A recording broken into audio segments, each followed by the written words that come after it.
Continuing with the fourth chapter of Parzival Under Curse. Even those who had never seen her before knew at once who she was. Kundry, who some called the sorceress, but perhaps should rather call the prophetess, for she had never been known to tell an untruth. "I do not greet you as king, son of Pendragon," she said to Arthur, her voice grating as metal scraping against metal, "for you have allowed a malignancy into your circle. The Round Table is corrupted like a fruit with a worm in its heart. It will be destroyed from within, and you, son of Pendragon, have welcomed this worm into your bosom. I cannot greet you. You have lost all honor." Before the astonished Arthur could reply to this strange salutation, Kundry rode her mule into the circle and stood directly before Parzival. She stretched out her clawed finger toward his face. "You call yourself the son of Gomereth," she said. "I would deny it, except that I know your pure mother was never false. Still, how are you his son? That man of honor, he has another son whom you would call an infidel, a son he had of a Moorish queen. Yet that son, infidel though he may be, is as noble as Gomereth before him, while you have earned hell eternally," she cried. "May it begin for you here on earth. You were taken to Wild Mountain so that you might release that wretched king. Where was your compassion, son of Gomereth?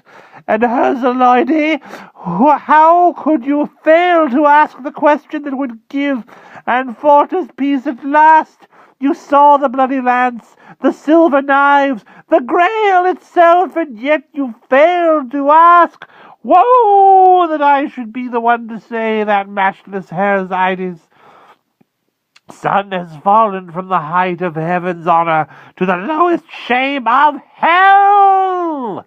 Kundry began to wring her monstrous hands in despair and weep so that great tears crisscrossed her hideous features. "Alas, Wild Mountain, that you have lost all hope of consultation!" With that, Kundry left Arthur's circle and disappeared into the shadows of the forest. There was no more feasting that night. The joy of Arthur's court vanished like the moon.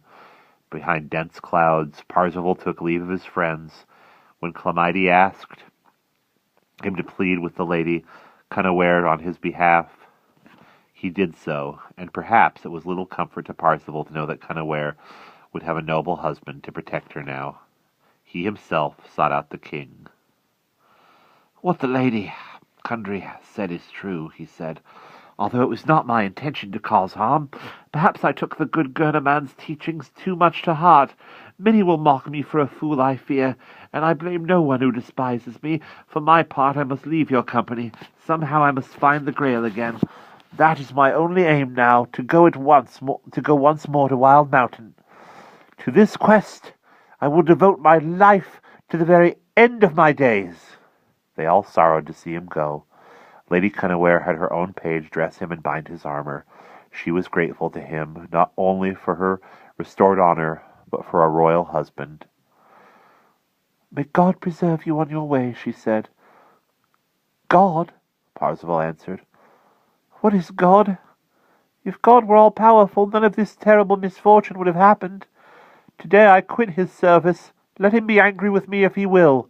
And with those terrible words, the wretched Parzival rode forth alone. And that is the end of chapter 4.